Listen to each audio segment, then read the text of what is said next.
नमस्कार, चुनावी विश्लेषण में आपका स्वागत है। उत्तर प्रदेश में 80 सीटों का क्या चुनावी विश्लेषण सामने आ रहा है। इसके अलावा उत्तर प्रदेश में आज विधानसभा चुनाव, तो फिर किसे कितनी सीटों पर जीत मिल सकती है, इसको लेकर सबसे सटीक और महत्वपूर्ण विश्लेषण सामने आ चुका है। क्योंकि उत्तर प्रदेश में सबसे ज्यादा 80 लोकसभा सीटें आती हैं और जिस कार का माहौल अब देखने को मिल रहा है, उस हिसाब से विपक्ष की क्या रणनीति हो सकती है, जिस कार की तैयारी यहां देखने को मिल रही है। क्योंकि बीजेपी इस बार सभी 80 सीटों पर जीत का दावा कर रही है, लेकिन 80 सीटों में से कितनी सीटों पर जीत मिल सकती है, इस पर सबसे सटीक और महत्वपूर्ण विश्लेषण सामने आ चुका है। इससे पहले उत्तर प्रदेश में यूपी निकाय चुनाव के भी नतीजे बेहद ही चौंकाने वाले रहे, जिनमें 17 मेयर बीजेपी के रहे, 17 में से 17 जीती है, जबकि नगर पालिका और पंचायत चुनाव पर भी यहां बीजेपी ने कब्जा जमाया। लेकिन इस बार 80 सीटों में से अगर बात की जाए तो बीजेपी जिन यहां पर जिलों पर ज्यादा फोकस कर रही है, इनमें बिजनौर, मुरादाबाद, नगीना, संभल,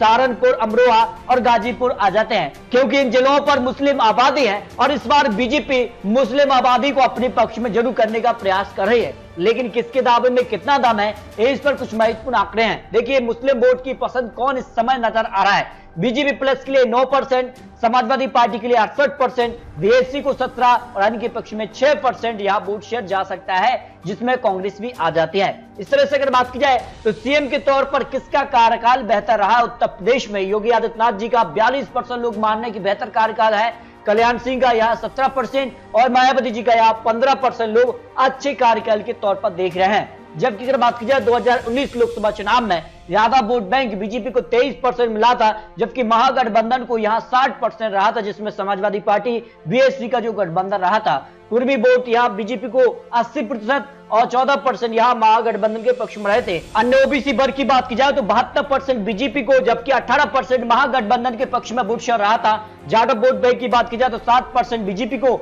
और 75% महागठबंधन के पक्ष में रहा था। अन्य दलित की बात की जाए तो 48% बीजेपी को और 42% महागठबंधन के पक्ष में आंकड़ा रहा था। क्योंकि जिस कार से अब माहौल बदलता नजर आ रहा है, राहुल गांधी की सदस्यता भी खत्म हो चुकी है, उसके बाद क्या कुछ आंकड़ा बन सकता है, इस पर कुछ महत्वपूर्ण आंकड़े सामने आ चुके हैं। इससे पहले हुए उपचुनाव में मैनपुरी में डिंपल यादव ने लोकसभा सीट पर जीत हासिल की थी। उसके बाद क्या कुछ माहौल बन सकता है, उत्तर प्रदेश को लेकर क्या तस्वीर बनेगी, क्या एक बार फिर से यहां महागठबंधन बनेगा, क्योंकि 80 लोकसभा सीटें यहां से आती हैं और उत्तर प्रदेश के लिए सबसे महत्वपूर्ण भी मानी जाती हैं। तो उत्तर प्रदेश में अगर आज चुनाव लोकसभा की 80 सीटों पर और विधानसभा चुनाव की 403 सीटों पर, तो किसकी जीत हो सकती है, इस पर कुछ महत्वपूर्ण आंकड़े सामने आ चुके हैं। इस पर अगर बात की जाए तो पश्चिमी उत्तर प्रदेश रीजन की 27 सीटें आती हैं लोकसभा की, और यहां की अगर बात की जाए तो यहां बीजेपी को 18 से 23 सीटें मिल सकती हैं, समाजवादी पार्टी को 2 से 5 सीट, बीएसपी को 0 से 1 सीट, कांग्रेस को 0 सीट और अन्य के पक्ष में 0 सीट जा सकती है।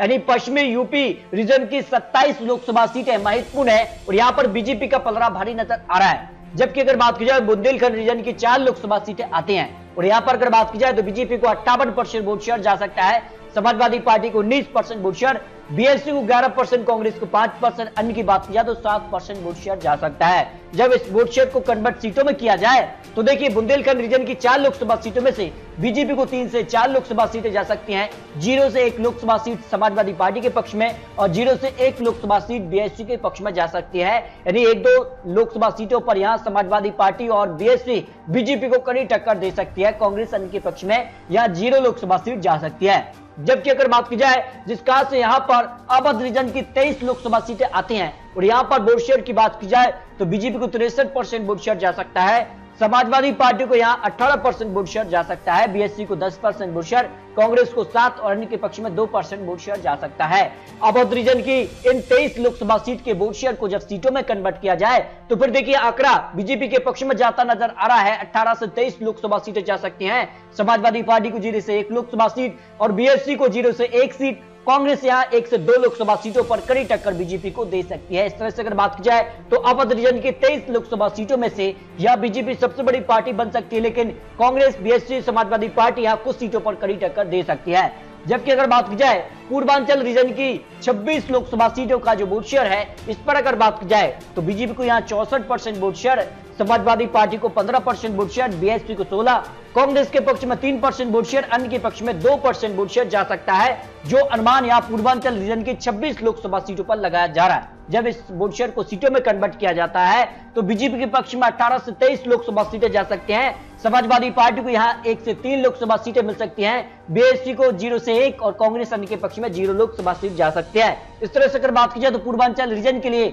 समाजवादी पार्टी बीएसपी यहां 1 से 3 लोकसभा सीटों पर कड़ी टक्कर दे सकती है, जो अनुमान पूर्वांचल सीटों पर लगाया जा रहा है। जबकि अगर बात की जाए तो सभी 80 लोकसभा सीटों का अगर वोट शेयर पर गौर किया जाए, एक साथ अगर आंकड़ा देखा जाए तो फिर बीजेपी को 63% वोट शेयर जा सकता है, समाजवादी पार्टी को 19% वोट शेयर इन 80 लोकसभा सीटों के लिए जो आंकड़ा बन रहा है, बीएसपी को 11%, कांग्रेस को 4% और अन्य के पक्ष में 3% वोट शेयर जा सकता है। यानी 80 लोकसभा सीटों के इस वोट शेयर को सीटों में जब कन्वर्ट किया जाए तो फिर देखिए इस तरह से उत्तर प्रदेश में यहां 67 से 73 सीटें बीजेपी के पक्ष में जा सकती हैं। बीजेपी दावा जरूर कर रही कि सभी 80 लोकसभा सीटों पर जीत हासिल करेगी, लेकिन जो मर्कराइज ने हाल ही में ताजा सर्वे जारी किया है उस हिसाब से 67 से 63 सीटें जा सकती हैं। समाजवादी पार्टी को 3 से 6 सीट और बीएसपी को 0 से 4 लोकसभा सीट, कांग्रेस 1 से 2 और अन्य के पक्ष में 0 सीट जा सकती है। यानी उत्तर प्रदेश में बीजेपी को एक तरफा जीत मिल रही है,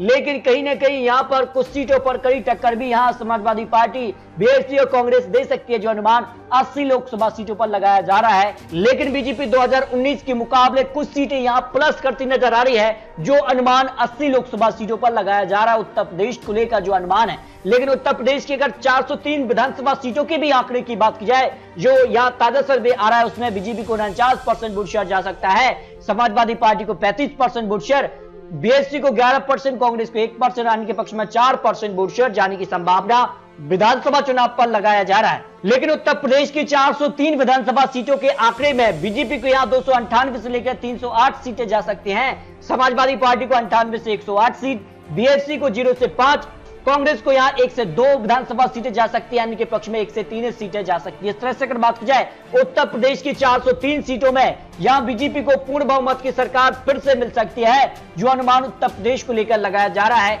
जो हाल ही का ताजा सर्वे निकलकर सामने आ रहा है। फिर भी आपको क्या लगता है, क्योंकि लोकसभा चुनाव में ज्यादा वक्त बचा नहीं है और ऐसे में उत्तर प्रदेश हो या अन्य राज्यों लोकसभा की तैयारी शुरू हो चुकी है और उत्तर प्रदेश सबसे महत्वपूर्ण माना जाता है और उत्तर प्रदेश में किसे कितनी सीटों पर जीत मिल सकती है, इस पर आप याद रख सकते हैं। आपको बता दें ये चुनावी आंकड़े, चुनावी अनुमान है। आने वाले वक्त में यहाँ किस प्रकार की रणनीति देखने को मिल सकती है, किस प्रकार के यहाँ चुनावी वादे होते हैं और किस राज्य में कहां किसको बढ़त मिलती है, ये काफी महत्वपूर्ण हो जाता है। तो मिलते हैं दोस्तों और लेटेस्ट और महत्वपूर्ण विश्लेषण के साथ, तब तक के लिए जय हिंद, जय भारत।